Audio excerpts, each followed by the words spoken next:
मत्थईची पुस्तक याचा 1वा अध्यायचा ध्यान. मत्तई स्वार्था नव्या करारमंदी पहिली पुस्तक आहे. 4 शुभवर्तमानमंदी हा पहिला शुभवर्तमान आहे. मत्तई येशू ख्रिस्ताचे 12 शिष्यामंदी एक आहे. हे अल्पाचे पुत्र आहे आणि याकोबचे भाव आणि याला लेवी म्हणून बोलावतो. हे पुस्तक पवित्र शास्त्रामध्ये 40वं पुस्तक आहे. नव्या करारमध्ये पहिली पुस्तक आहे आणि पवित्र शास्त्रामध्ये 40वं पुस्तक आहे. या पुस्तकामध्ये 28 अध्याय आहे. याच्यामध्ये 10,071 वचन आहे. या अध्यायामध्ये 23,684 शब्द आहे आणि 107 प्रश्न आहे. या रीतीनं या अध्यायामध्ये आपल्याला वर्णन मिळतो. मत्तईचा अर्थ आहे यहोवाचे दान. मत्तई कफरनहूमचे रहिवासी आहे. यरुशलेमचे मंदिर रोमचे गव्हर्नर टायटस हाताच्या द्वारा पाडण्यात आले AD 70 मध्ये. त्याच्या अगोदर म्हणजे मंदिर पाडण्याच्या अगोदर या स्वार्थाला मत्तईनं लिहिले होते. हे शुभवर्तमान विशेष शुभवर्तमान आहे. यहुदी लोकांसाठी लिहिलेले शुभवर्तमान. यहुदी आणि अन्य जाती बी त्यांच्यासोबत भागी आहे या शुभवर्तमानमध्ये. शुभवर्तमानच्या द्वारा रक्षण सर्व जगांचे आहे हे सांगासाठी या शुभवर्तमानले लिहिले.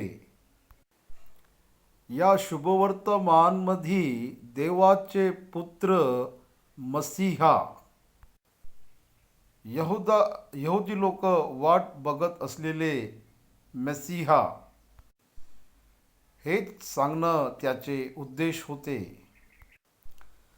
मत्तईनं शुभवर्तमानमध्ये येशू ख्रिस्ताला राजा म्हणून संबोधित केले. या शुभवर्तमानमध्ये येशू ख्रिस्त यहुदी लोकांचे राजा असे सांगितले. या शुभवर्तमानमध्ये देवाच्या राज्याला चांगल्या रीतीनं वर्णन करून सांगितले. हे आपण माहिती करून घेतले पाहिजे. याच्यानंतर उरलेले 3 शुभवर्तमानच्या पुस्तकामध्ये जे नाही लिहून आहे ते सर्व याच्यामध्ये तुम्हाला मिळणार. 3 ज्ञानी लोक, तसेच 2 वर्षाच्या आतमध्ये असलेले मुलांचे वध, येशू ख्रिस्त मिस्र देशात जाणे आणि अजून परत नजरतमध्ये येणे, हे सर्व आपल्याला 3 स्वार्थाच्या शुभवर्तमानच्या पुस्तकामध्ये नाही मिळणार. तसेच दृष्टांतामध्ये पण लपलेले धन, दया नसलेले सेवक, तसेच 2 सेवकमध्ये शेतीमध्ये जातो म्हणून नाही गेलेले, तसेच विवाहाविषयीमध्ये आणि 10 बुद्धिमान कन्या आणि 10 बुद्धिहीन कन्याविषयी आणि काम करणारे एक समानतानं आपले वेतन घेणे, असे 10 दृष्टांत इतर शुभवर्तमानमध्ये नाही आहे याच्यामध्ये आपल्याला भेटणार. या पुस्तकाला आपण बघितले तर स्वर्गाचे राज्य आणि त्याचे लक्षण. स्वर्गाच्या राज्यामध्ये निवास करायचे कॉन्स्टिट्यूशन का आहे? येशू ख्रिस्ताला राजाचे राजा आहे म्हणून असे तो परिचय देत आहे. त्याच्या वंशावळीतून याचे प्रारंभ झाले. राजाच्या अगोदर त्याचा वार्ता देणारा आले पाहिजे, म्हणजे बाप्तिस्मा देणारे यूहन्ना विषयी इथे लिहिले. येशू ख्रिस्ताला राजा सांगासाठी यासाठी पूर्व देशातून ज्ञानी लोक येऊन हेरोदला विचारले का इथे राजाचे जन्म कुठं झाले. यासाठी येशू ख्रिस्ताला राजा म्हणून येथे वर्णन केले. आपल्याला 4 शुभवर्तमान 4 रीतीनं येशू ख्रिस्ताला प्रगट केले. सी म्हणजे राजा. मार्कनं येशू ख्रिस्ताला सेवक म्हणून सांगितले. लुकानं येशू ख्रिस्ताला मनुष्याचा पुत्र सांगितले. योहाननं येशू ख्रिस्ताला देवाचे पुत्र म्हणून सांगितले. 4 लोकांनं 4 शुभवर्तमानला 4 दृष्टिकोनानं लिहिले. या राज्याचे नियम येशू ख्रिस्तानं डोंगरवर तो उपदेश देताना सांगितले. लोकांचे प्रवर्तन कसे असले पाहिजे येशू ख्रिस्तानं सांगितले. त्यानंतर यहुदी लोकांना येशू ख्रिस्ताचे तिरस्कार करून त्याला काढून टाकले. त्या कारणामुळे तारण अन्य जाती लोकांकडे गेले. हे प्रधान सत्य त्या लोकाला कळासाठी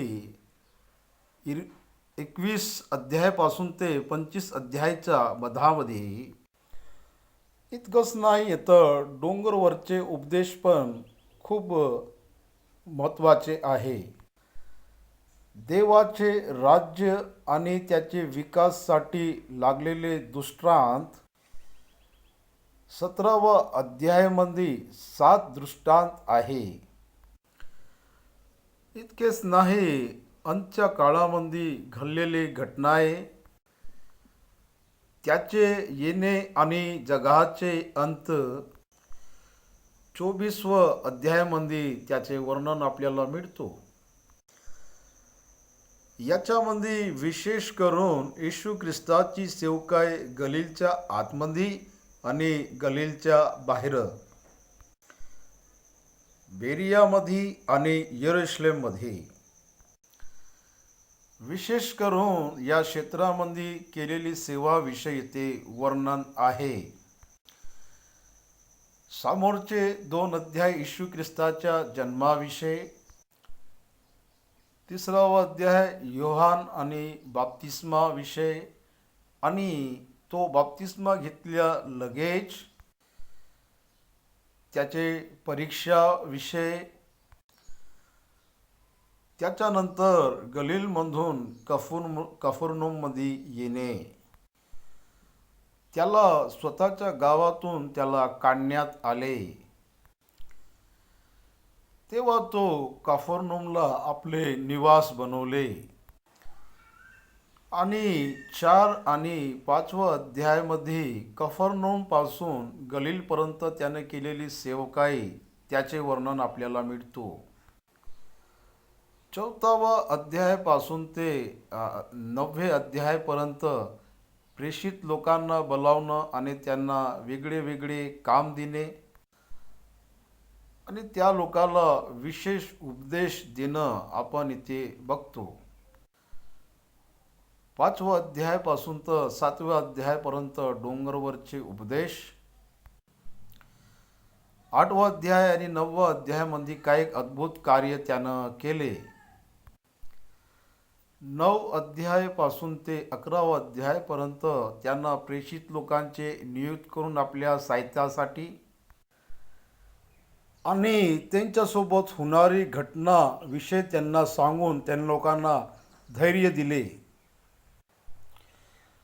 11 आणि 12व्या अध्यायामध्ये बाप्तिस्मा देणारे यूहन्नाला येशू ख्रिस्तावर संदेह झाले. त्या संदेहाला येशू ख्रिस्तानं दूर केले. यहुदी लोक येशू ख्रिस्ताला विरोधच्या डोळ्यानं बघणे आरंभ केले. विश्रामच्या दिवसाला घेऊन फारसी लोक येशू ख्रिस्तावर दोष लावले. येशू ख्रिस्ताला तुम्ही शैतानाच्या द्वारा कार्य करून राहिले म्हणून त्या लोकांना येशू ख्रिस्ताचे द्वेष केले. आणि 13 आणि 14व्या अध्यायामध्ये देवाचे राज्य समजासाठी दृष्टांत दिले. बीचे दृष्टांत, गव्हाचे दृष्टांत, इथे 7 प्रकारचे दृष्टांत देवाच्या राज्याला समजासाठी येशू ख्रिस्तानं सांगितले. योहान बाप्तिस्मा देणाऱ्याची मृत्यू झाली हे ख्रिस्ताला ऐकण्यात आले. देवाचा उपदेश सांगताना तो 5,000 लोकांना जेवण चारले. त्यानं समुद्राला शांत केले. 4,000 लोकांना जेवण चारणं हे एक अद्भुत आहे. गेनेसरीतमध्ये त्यानं अद्भुत करणं आपल्याला 14व्या अध्यायामध्ये आपण बघतो. 15व्या अध्यायामध्ये येशू ख्रिस्त प्राचीन लोकांचे पारंपरिक गोष्टीवर लक्ष न दिल्यामुळे तिथं त्याचा विरोध जास्त झाला. आता इथे गलीलमध्ये तो आपली सेवकाई थांबवून तूर आणि सिदोन प्रांतामध्ये गलीलच्या बाहेर आहे तो तिकडे गेले. तिथं त्यानं एक कनानी स्त्रीच्या मुलाला दृष्टात्मा पकडली होती, त्याला बरं केले. तिथंच त्यानं 4,000 लोकांना जेवण चारले. आणि त्या प्रांतामध्ये फरसी लोक त्याला येऊन चिन्ह मागत होते, तेव्हा येशू ख्रिस्त त्यांच्यावर रागवले.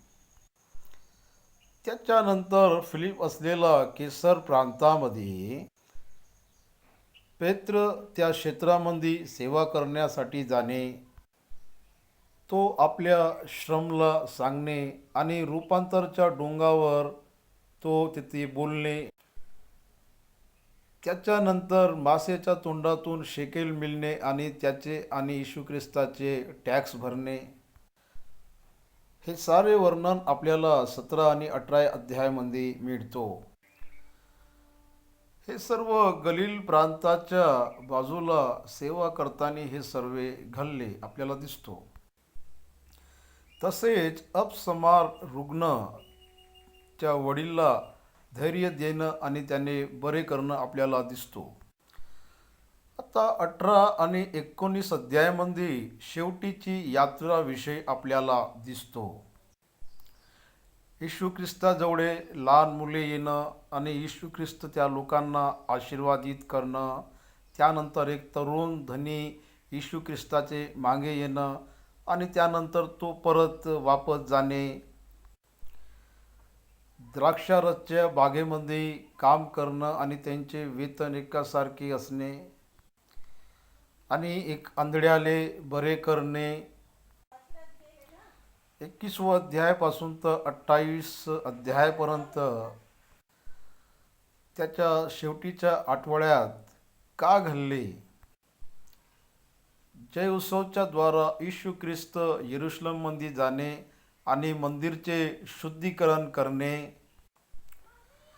अंजीरचे वृक्षाले शाप देणे. त्यावेळी लोकांना त्याला विचारले की कोणता अधिकारनं तू हे कार्य करून राहिले. त्याच्यानंतर यहुदी लोक त्याला फसवासाठी योजना तयार केली आणि त्यानंतर काही संदर्भामध्ये येशू ख्रिस्तासोबत त्या लोकांना वादविवाद केले. येशू ख्रिस्तानं खूप बुद्धिमानीनं त्या लोकाला उत्तर दिले, जे केसरचे आहे ते केसरला द्या, जे देवाचे आहेत त्या देवाला द्या. त्यांचे खंडन करून त्यांचे तोंड तिथं बंद केले. त्यानंतर जैतूनच्या डोंगरवर तर त्यानं एक अद्भुत उपदेश दिले. शेवटाच्या काळात घडणारे गोष्टीला त्यानं तिथं सांगितले. आणि 24व्या अध्यायामध्ये कन्याविषयी आणि तोडेविषयी आणि मेंढराविषयी तो सांगत आले. आणि त्याच्यानंतर मर्यानं केलेली भक्तीचे मर्यादा आपल्याला 26 अध्यायामध्ये शेवटीमध्ये फसासाठी तो तयारी करणं.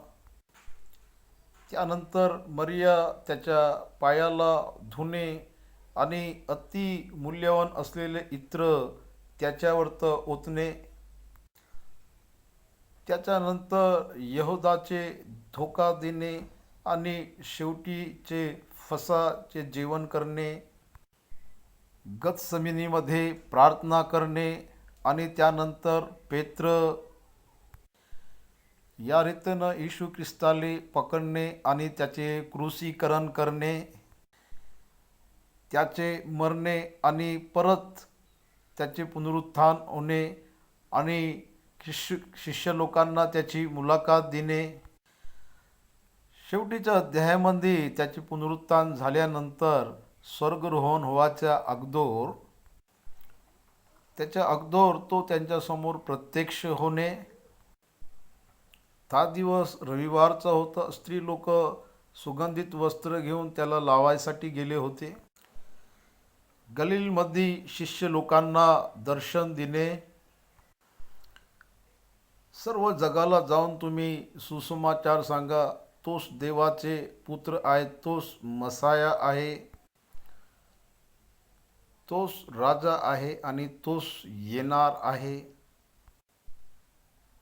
आणि प्रभू दुसऱ्या वेळ आल्यानंतर तो आपल्या राज्याला इस्रायलला देणार. हे सर्व सांगासाठी मत्तईचे आपल्याला 28 अध्याय यासाठी हे विशेष करून शुभवर्तमान आपल्यासाठी विशेष आहे.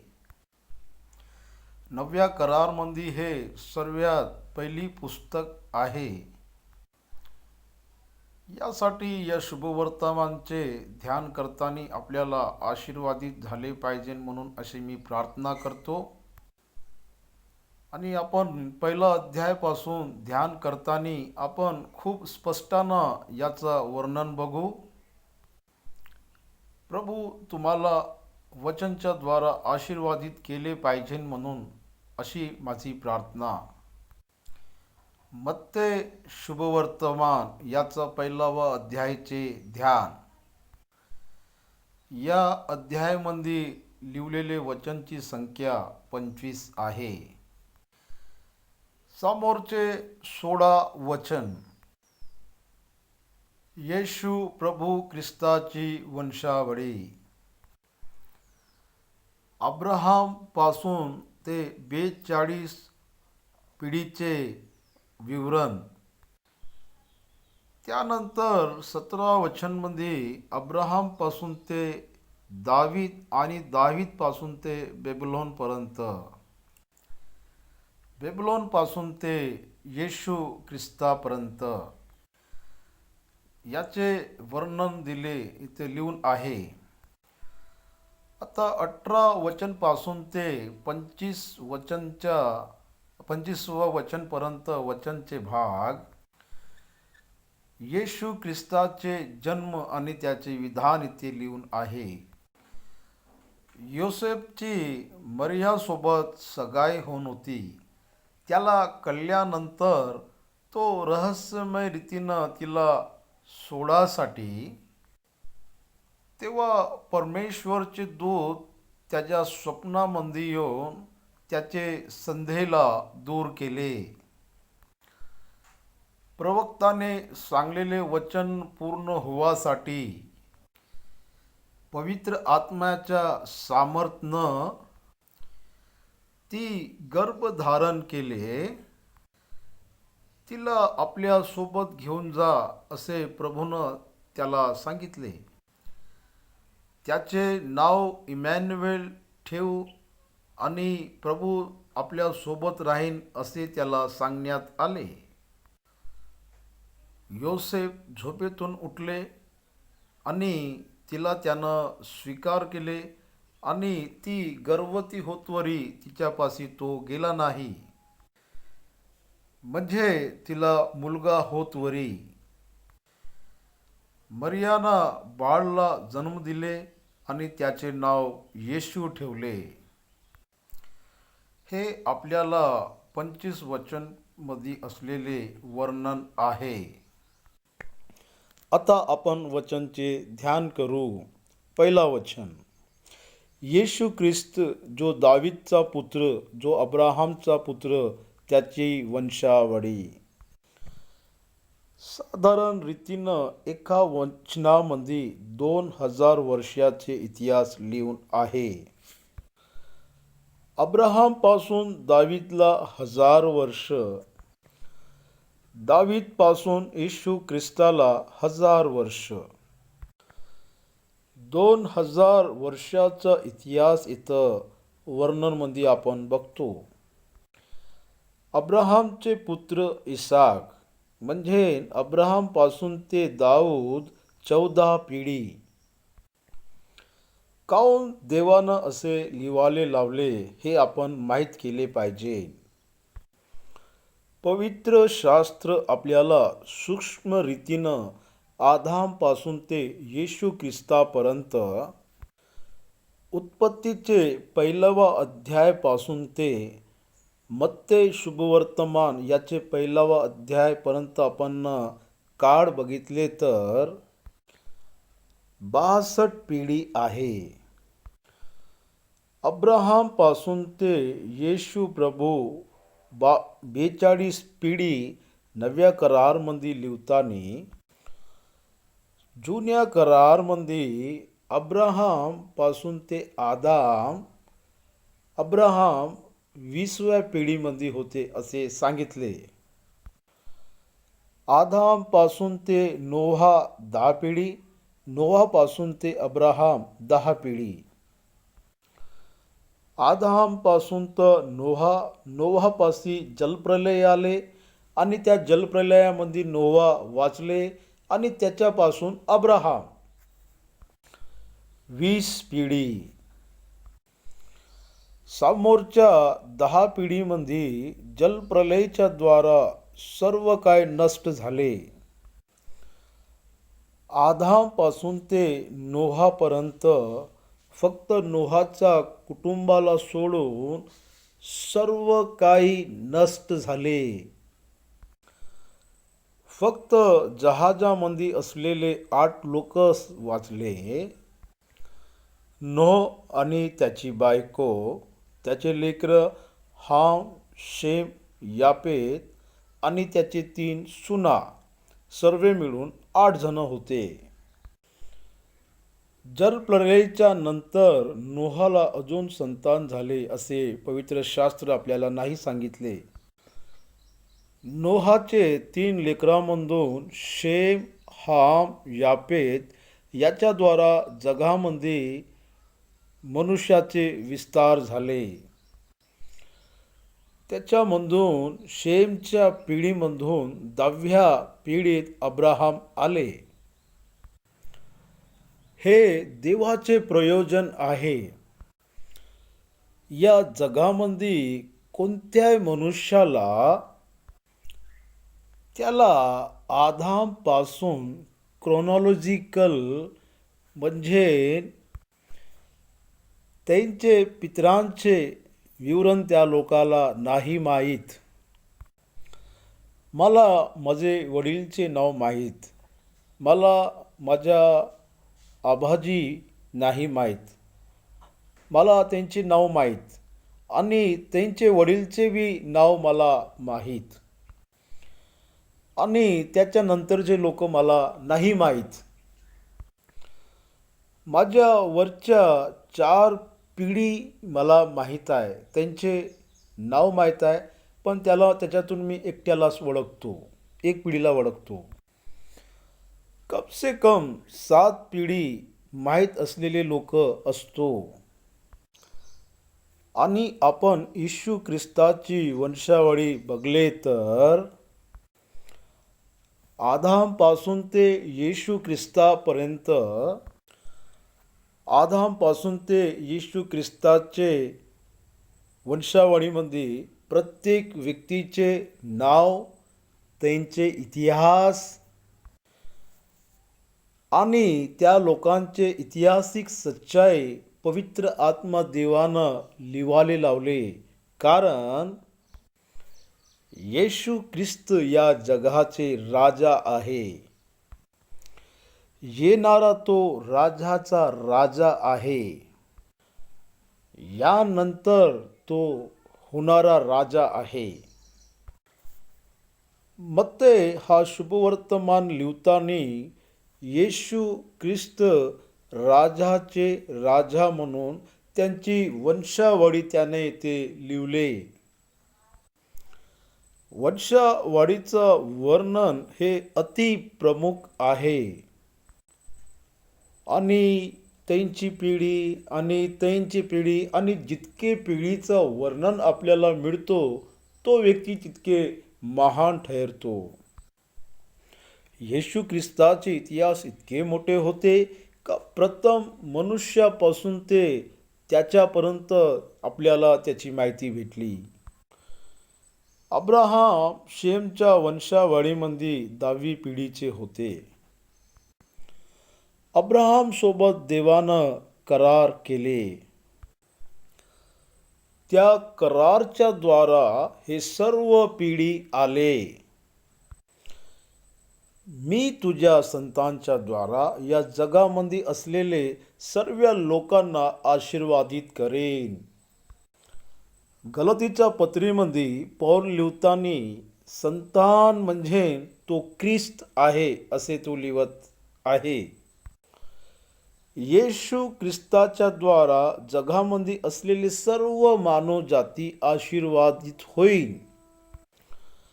आध्यात्मिक रक्षण याच नावानं मिळेल. या नावानं पापाची क्षमा मुफ्तमध्ये मिळेल.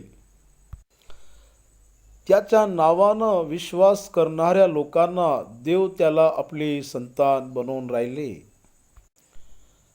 अब्राहम सोबत देवानं करार केले संतान देण्याविषयी त्याला आपण इस्रायल म्हणतो. आणि येशू ख्रिस्त वास्तव आहे हे आपल्याला कळतो.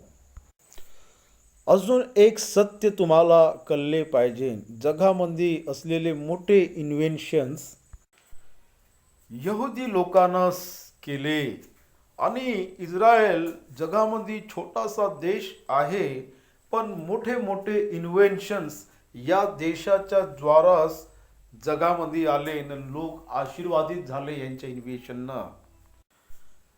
1948 मध्ये जगाच्या इतिहासमध्ये जगाच्या नकाशामध्ये न दिसणारा इस्रायल देश, आपण इस्रायलला बघितले तर देवाचा टाइम टेबल आपल्याला माहीत होतो.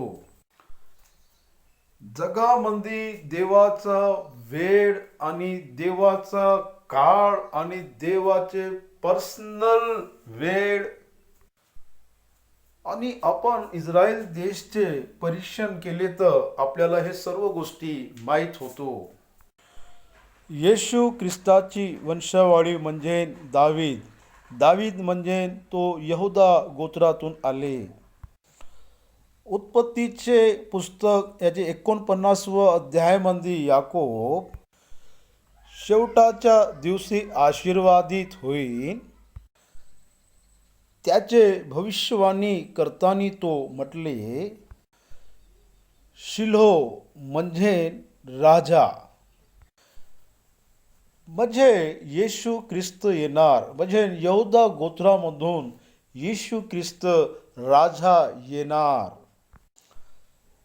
या जगामध्ये असलेले सर्व मानव जातीवर तो शासन करणार. याकोब हे सत्य आपल्या मरण्यापूर्वी भविष्यवाणीच्या तोरमध्ये त्यानं बोलले होते. बंधूंनो आणि भगिनींनो, प्रवचनचे सार येशू ख्रिस्तच आहे. आणि 2 वचनपासून ते आपण 6 वचनपर्यंत बघले तर समोरच्या पिढीविषयी इथे लिहून आहे. त्यानंतर 6 वचनपासून ते 14 वचनपर्यंत बेबीलोनमध्ये गेलेले पिढीचा वर्णन आहे. 3 वेळा 14 पिढी आहे आणि सर्व मिळून 42 पिढी. समोरच्या 17 वचनपर्यंत 42 पिढीचा वर्णन आहे. समोरचे 14 पिढी 1000 वर्षामध्ये पूर्ण झाले. दुसऱ्यामध्ये 28 पिढी आहे, याला 1000 वर्ष लागले. 5086 मध्ये यहुदी लोक बेबीलोनमध्ये गेले. अशूरमध्ये 702 ख्रिस्ताच्या पूर्व निनवे याचे मुख्य शहर होते. यहुदा दक्षिण प्रांताचे राज्य होते, म्हणजे दावीद दक्षिण प्रांतामध्ये राज्य केले. यरुशलेम मुख्य केंद्र होते आणि तिथं 20 राजा लोकांनं राज्य केले. आणि हे 20 लोक पण दावीदच्या वंशावळीमध्ये राहून राज्य करत आले. यासाठी या 20 लोक यहुदा गोत्रामध्ये राज्य केलेले बेबीलोनमध्ये जाऊन ते लोक परत आल्यानंतर राज्य केलेले राजासारखे नाही वाटत. आपल्याला राजाचे इतिहास बेबीलोन ज्याचा अगोदरच दिसतो. याचा विवरण आपल्याला चांगले माहीत आपण केले पाहिजे.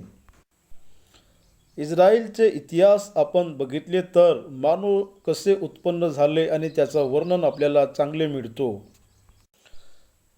देवानं अब्राहमला निवडले, अब्राहमला बाहेर बोलवले, अब्राहम सोबत करार केले. उत्पत्तीचे पुस्तक याचा 12वा अध्याय आपण बघितले तर अब्राहमला देवानं बाहेर बोलावले आपल्याला इथे दिसतो. तेव्हा आपण बघितले तर अब्राहमचे 60 वर्ष होते. हारानमध्ये तो राहिला 10 वर्ष आणि कनानमध्ये आले तेव्हा त्याला 75 वर्ष होते. अब्राहम, इसाक, याकोब, यहुदा. आपण निर्गमनमध्ये आले तर अब्राहम, इसाक, याकोब, लेवी, मोशे. आणि आपण हे लाईनेज बघितले तर लेवी वंशावळीतून आलेले मोशेनं इस्रायली लोकांना मिस्र देशातून बाहेर काढले असे आपल्याला निर्गमनची पुस्तक साक्षी देतो. येशू ख्रिस्ताची वंशावली येतवरी यहुदापासून आरंभ होऊन पेरेसपासून कंटिन्यू होतो. अब्राहमला इसाक हा पुत्र झाला. उत्पत्तीच्या पुस्तकामध्ये अब्राहमचे इतिहास, इसाकचे इतिहास, याकोबचे इतिहास, योसेफचे इतिहास लिहिलेले आहे. देवानं अब्राहमला अगोदरच सांगितले का तुझी संतान 400 वर्ष पराय देशामध्ये राहणार. याकोब उत्पत्तीच्या पुस्तकमध्ये तो 130 वर्ष असताना मिस्र देशात गेले. याकोबचे पुत्र योसेफ तो 17 वर्ष असताना त्याला मिस्र देशामध्ये घेऊन गेले. योसेफची वय 30 वर्ष असताना तो मिस्र देशाचे प्रधानमंत्री झाले. योसेफ प्रधानमंत्री होऊन 9 वर्ष झाल्यानंतर याकूब आणि त्याचे समस्त घराणा योसेफले धरून मिस्र देशामध्ये येऊन राहू लागले. याला सोडून 400 वर्ष योसेफले मिस्र देशामध्ये विकलेला काळाला आपण पकडले तर 430 वर्ष होतो. मिस्र देशातून त्या लोकाला बाहेर काढासाठी देवानं मोशेले निवडले. आणि आपण यहोशुवापर्यंत आल्यापर्यंत त्याच्यानंतर आपल्याला विविध प्रकारचे न्याय अधिपती दिसतो. त्याच्यानंतर देवानं सर्वात पहिलं शाऊलला राजा बनवून तिथे आणले. शाऊल बेंजामिन गोत्राचे होते. शाऊलच्या नंतर दावीद आले. दावीद यहुदाचे गोत्रचे होते. दावीदच्या नंतर सलोमन आले. इसाकला याकोब, याकोबला यहुदा व त्याचे भाऊ झाले. यहुदास तामेरपासून पेरास व जेरा झाले. पेरेसला हेस्रोन झाला. हेस्रोनला आराम झाला. आरमाला अभिनादाब झाला. अभिनादाबला नाशोन झाला. नाशोनला सलमोन. सलमोनला रहेब. रहेब हे अन्य जाती होती. राहाबचा विषय यहोशूच्या पुस्तकमध्ये तिला वेश्या म्हणले होते. तिचे मन परिवर्तन झाले आणि सलमोननं तिला विवाह केले. रहेबापासून बोवाज झाले. बोवाजपासून रूथ. हे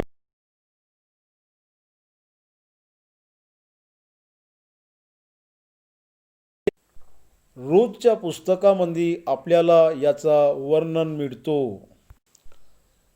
रूथ पासून ओबेद झाला. रूथ मोवाबी होती.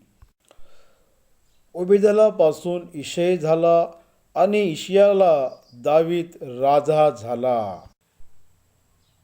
इशयला 8 पुत्र होते आणि सर्वात लहान दावीद होते.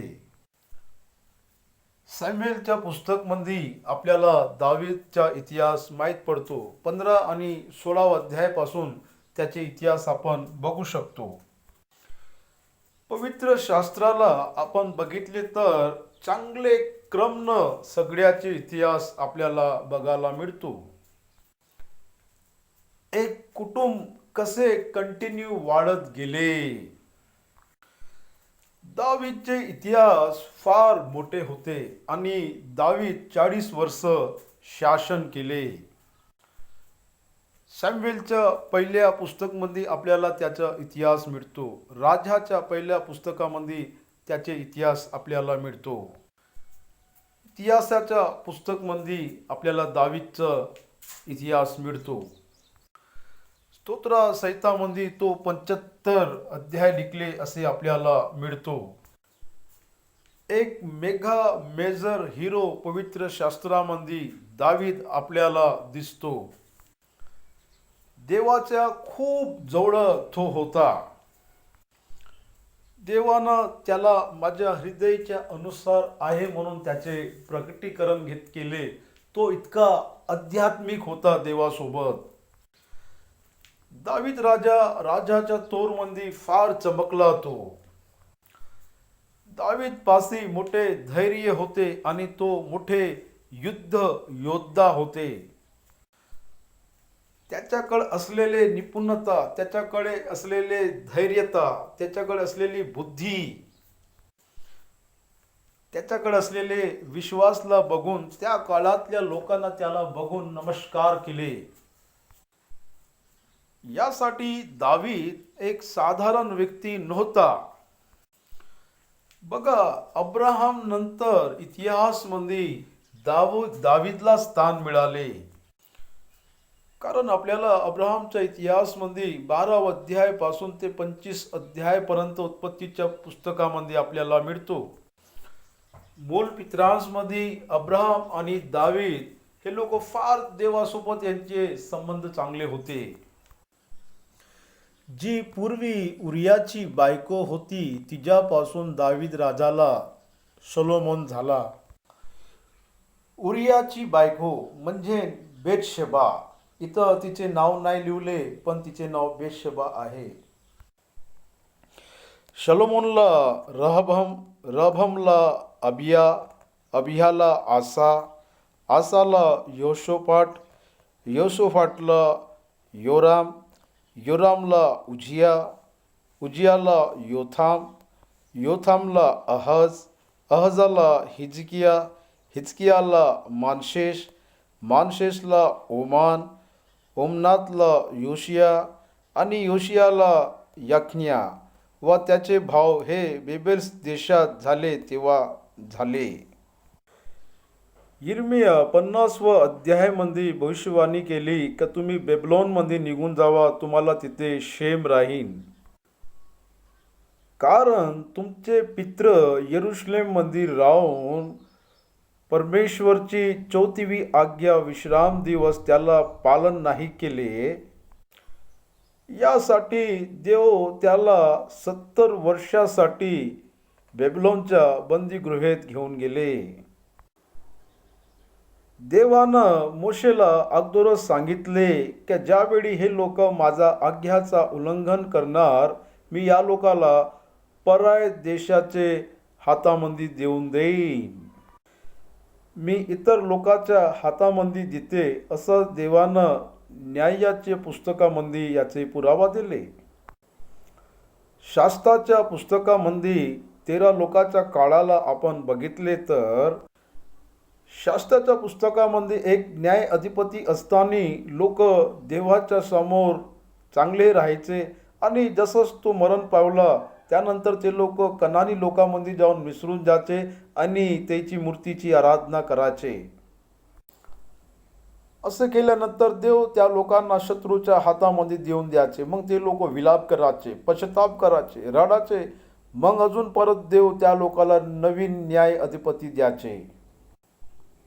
शामवेलच्या वेळी इस्रायली लोक जाऊन शामवेलला म्हटले का आम्हाला अन्य लोकांसारखे राजा पाहिजे.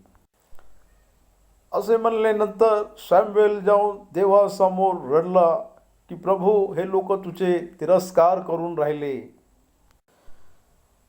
आत्तापर्यंत तुम्ही इस्रायलचे राजा राहून इस्रायलले चालवून राहिले म्हणून तो रडत असताना तेव्हा बेंजामिनच्या गोत्रामध्ये असलेले शाऊलला राजा होण्यासाठी देवानं दिले. तो 40 वर्ष राज्य केले आणि त्याच्यानंतर दावीद 40 वर्ष राज्य केले. दावीदच्या नंतर सोलोमन 40 वर्ष राज्य केले. आपण लक्ष दिले तर शाऊल, दावीद, सोलोमन 40 वर्ष म्हणजे 120 वर्ष ह्या लोकांना राज्य केले. सोलोमनच्या शासनकाळामध्ये मूर्तीची आराधना, त्याचा व्यभिचार खूप वाढलो. तेव्हा देवानं राज्याचे 2 भाग केले. यहुदाला देवानं यरुशलेममध्ये स्थिर केले. देवानं उत्तरच्या राज्याला यरोबाम दासला हातामध्ये दिले. तो खूपच वाईट होता. दाऊद सोबत केलेले करारमुळे रेहबामला यहुदाच्या गोत्राला दिले. इथून आपल्याला राज्याचा विभाजन दिसतो. या इस्रायलमध्ये शासन केलेले 19 राजा ते सर्व वाईटच होते. यहुदामध्ये राज्य केलेल्या राजामधून 8 लोक राजा वाईट होते आणि 12 राजा लोक चांगले राजा होते. आणि तुम्ही बघितले तर दक्षिणमध्ये राज्य करणारे यहुदा लोकांचे लायनेज 586 BC मध्ये बेबीलोनचे राजा नेबुकदनेस्सर या सर्वाला बंदी बनवून तो आपल्या देशामध्ये घेऊन गेले 3 वेळा. पहिल्या खेपमध्ये ख्रिस्ताच्या 600 वर्ष पूर्व दानियलला तो घेऊन गेला. आपण हे सर्व इतिहास बघितले तर देवानं 70 वर्ष त्या लोकाला देशाच्या बाहेर ठेवले. 70 वर्ष देवानं इस्रायलच्या भूमीला विश्राम दिले आणि 70 वर्ष हे लोक बेबीलोनमध्ये असताना या लोकांचा फार विकास झाला. पवित्र शास्त्रामध्ये ते लोक मिस्र देशामध्ये बंदी असताना या लोकाला तिथं फार दुःख दिले.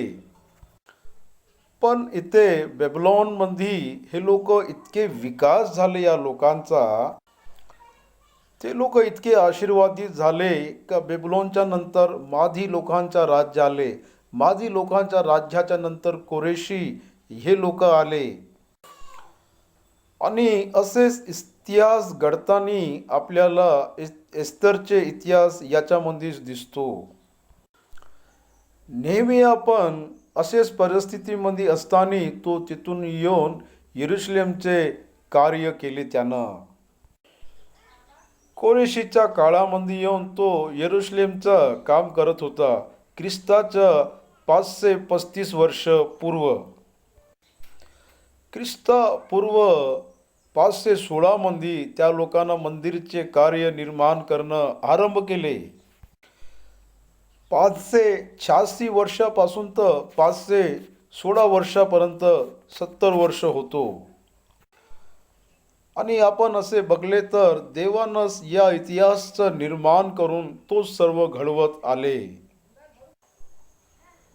बाबलेस देशानंतर झाल्यावर यखन्याला शालतियल झाला, शालतियलला जरुब्बाबेल झाले, जरुब्बाबेलला अबिहूद झाला, अबिहूदला एलियाकीम. हा जरुब्बाबेल कोरेशीच्या आज्ञाच्या अनुसार यरुशलेममध्ये येऊन देवाचे मंदिरचे निर्माण केले. यांच्या काळामध्येच हग्गईला प्रेरणा मिळून त्यानं पुस्तक लिहिले. अबिहूदला एलियाकीम झाला, एलियाकीमला अजूर, अजूरला सादोक, सादोकला याखीम, याखीमला एलिहूद, एलिहूदला एलिजार, एलिजारला माथान, माथानला याकोब आणि याकोबला योसेफ झाला. आणि ज्या मारियापासून ख्रिस्त म्हटले येशू जन्मला तिचा हा पती. बेबीलोनचे बंदीपण 14 पिढी. याप्रमाणे अब्राहामपासून दावीदपर्यंत सर्व मिळून 14 पिढी. दावीदपासून तर बाबेल देशात होईपर्यंत 14 पिढी आणि बाबेल देश झाल्यापासून ख्रिस्तापर्यंत 14 पिढी. सर्व मिळून 42 पिढी आहे. म्हणजे असे इतिहास आपण कुठंच आणि कधीच नाही बघू शकत. या संपूर्ण जगामध्ये कोणताच माणूस आपली आरंभापासून ते अंतपर्यंत पिढीचं वर्णन नाही देऊ शकत. फक्त या जगामध्ये येशू ख्रिस्त आहे. आरंभापासून तर अंतपर्यंत त्याचे पिढीचं वर्णन आपल्याला मिळतो. येशू ख्रिस्त मात्र प्रभूलाच 62 पिढीचा वर्णन आपल्याला मिळतो. येशू ख्रिस्ताचा जन्म या प्रकार झाला. त्याची आई मरिया हिची योसेफ वाग्दान झाल्यावर त्याचे सहवास होण्यापूर्वी ती पवित्र आत्म्यापासून गरोदर झाली अशी दिसण्यात आली. लूका शुभवर्तमानमध्ये मरियासोबत सांगलेले गाब्रिएलनं त्या गोष्टीला तुम्ही चांगले परीक्षण करून घेतले पाहिजे. ती म्हणत होती का मला पुरुष माहीत नाही, मी कशी गर्भधारण करणार, असे ती गाब्रिएलला विचारत होती. लूका शुभवार्ता याचा 1वा अध्याय 35 वचन. देवदूतानं उत्तर दिले, पवित्र आत्मा तुझ्यावर येईल आणि परतपराची शक्ती तुझ्यावर छाया करेल. याकरिता जो जन्मेल त्याला पवित्र देवाचे पुत्र असे म्हणतील. हे प्रमुख सत्य तुम्हाला कळले पाहिजे. पवित्र आत्माच्या सामर्थ्यानं ती गर्भधारण करेल. स्त्रीचे भौतिक प्रमेह याच्यामध्ये काहीच नाही. कन्या असलेली मरियमच्या गर्भाला देव किरायनं घेतले, तसेच देव घेतले सारखे समजा. तिच्या अंडाशयद्वारा काहीच निर्माण नाही केले गेले. हे आपण लक्ष दिले पाहिजे. योहान शुभवर्तमान याचा 1 अध्यायाचे 1 वचन, आधीमध्ये वचन होते, वचनच देह होते, वचन देवापाशी होते. ते वचन देहधार होऊन आपल्या मधामध्ये येऊन वास केले. योहान 1 त्याचा 14 वचन. वचन शरीरचं रूप धारण केले. वचन शरीरचे रूप धारण केले. यासाठी स्त्री आणि पुरुष एक होऊन गर्भ धारण करणे असे नाही आहे.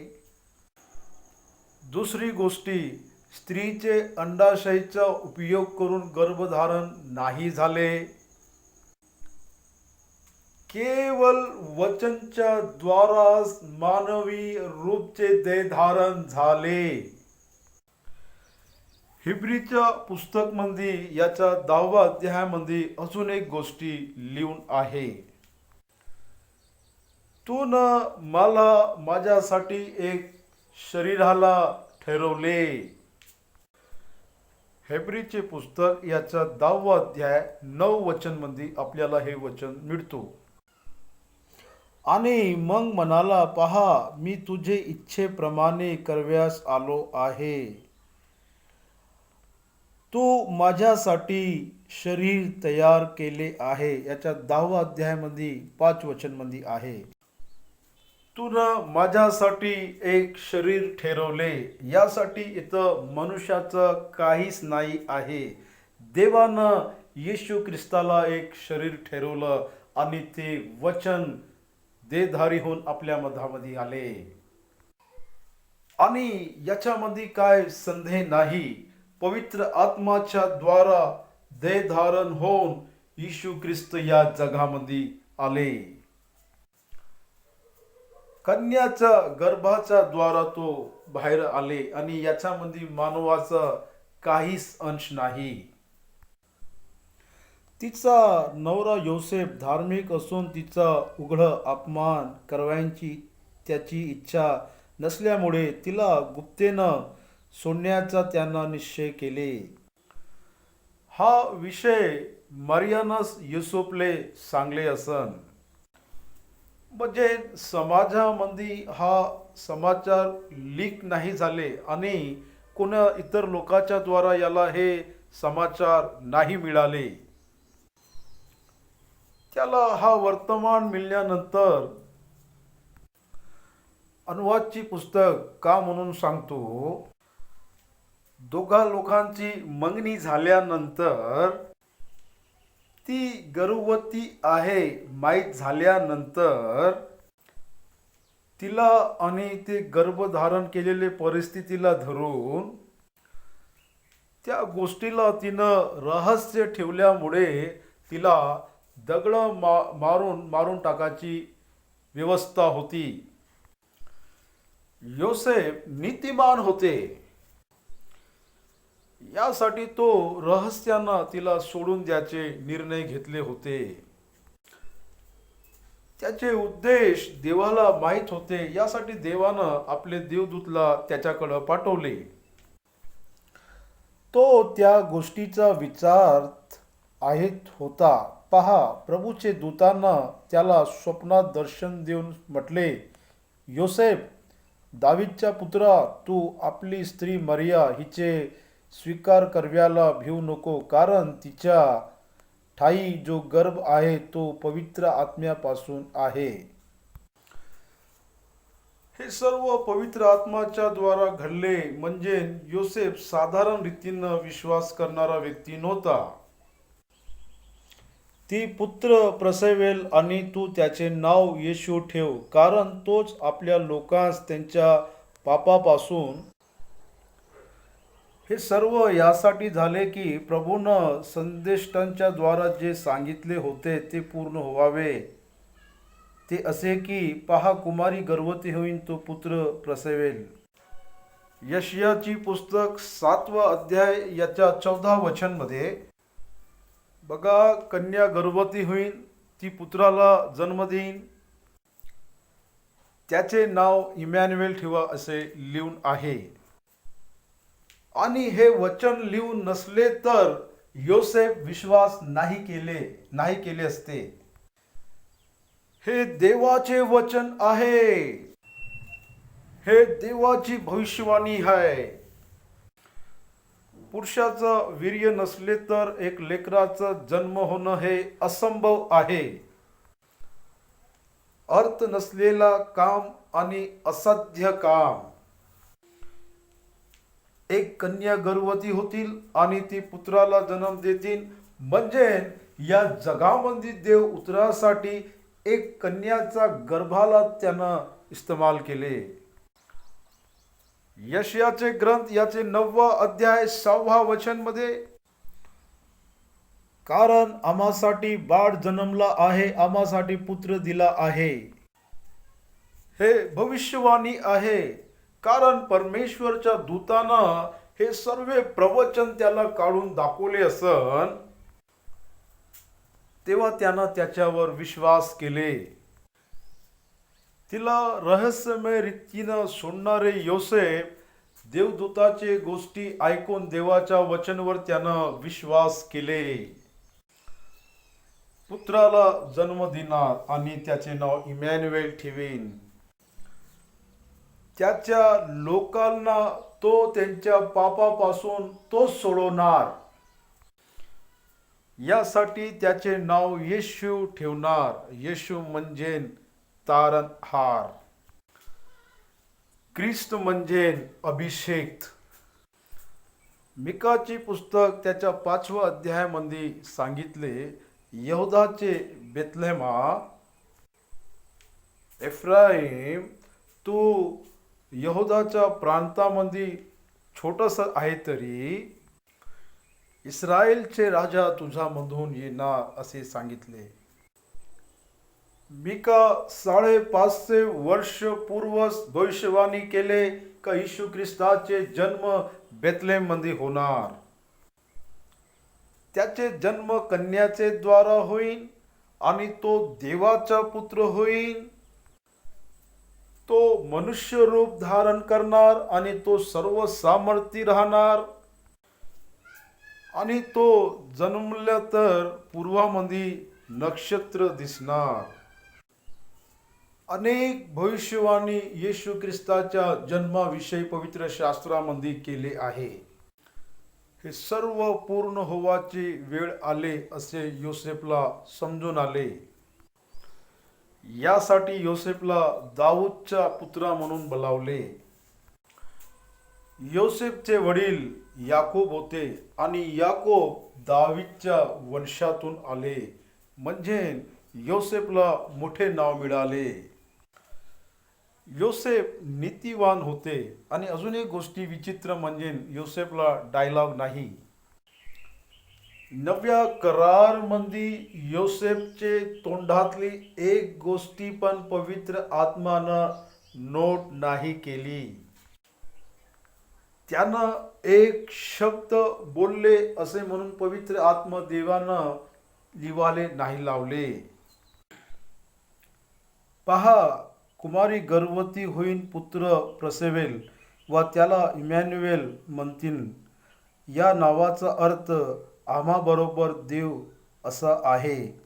तेव्हा झोपेतून उठल्यावर योसेफनं त्याला प्रभूचे दूतानं आज्ञा दिलेप्रमाणे, इथं हे शब्द तुम्ही नोट करा, आज्ञा दिलेप्रमाणे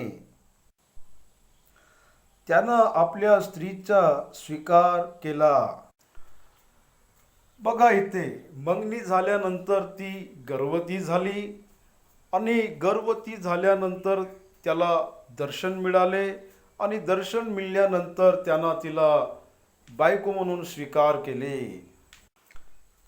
ती जन्म देणारे लेकराला भौतिक रीतीनं वडील होवासाठी तो आले.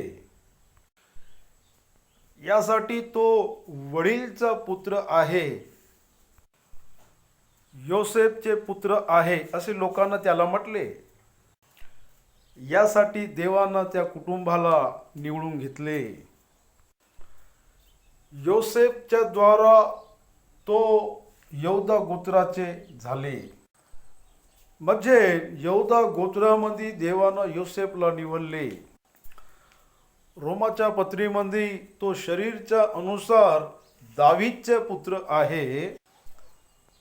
त्यानं आपल्या पुनरुत्थानाच्या द्वारा तो सर्व शक्तिमान देवाचा पुत्र आहे त्यांना प्रमाणित केले. भौतिक रीतीनं तो मरियमच्या द्वारा जन्म घेतले आणि त्याच्या गोत्राच्या अनुसार तो दाऊदच्या वंशावळीतून आला. येशू ख्रिस्त यहूदा गोत्रातून आलेले आहे. येशू ख्रिस्त मनुष्याच्या द्वारा यहूदाच्या गोत्रातून आले.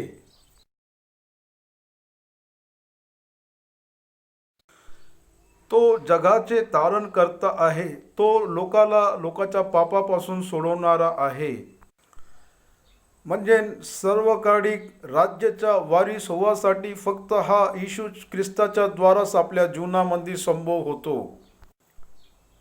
अजून काय दुसरा मार्ग आपल्याकडं आहेच नाही. येशू ख्रिस्तानं स्पष्टानं सांगितले का माझ्या अतिरिक्त कोणीच माझ्या द्वाराच तुम्ही पिताच्या जवळ येऊ शकता. येशूनं म्हटले, मीच मार्ग, मीच सत्य, मीच जीवन आहे. बंधूंनो आणि भगिनींनो, येशू एकच मार्ग आहे स्वर्गामध्ये जासाठी. उत्पत्तीची पुस्तक 28 अध्यायामध्ये याकूबनं पाहिलेले दर्शनामध्ये सीडी आणि तेच सीडी स्वर्गामध्ये ज्याचा मार्ग आहे आणि तेच शिडी येशू ख्रिस्त आहे. शरीरमध्ये तो धारण होऊन या जगामध्ये आले. कृपा, सत्य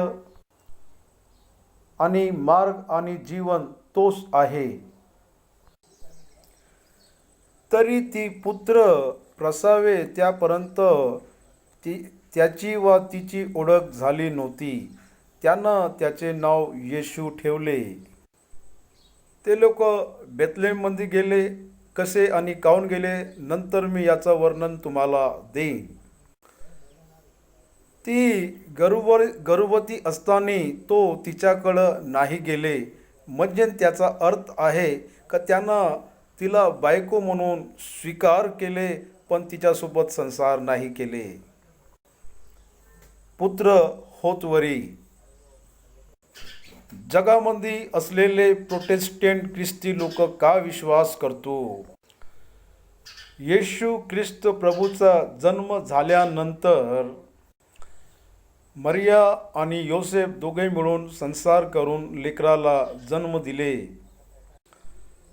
कॅथलिक लोक असे विश्वास नाही करत. ते लोक विश्वास करते का मरियम जीवनभर कुवारीच राहिली.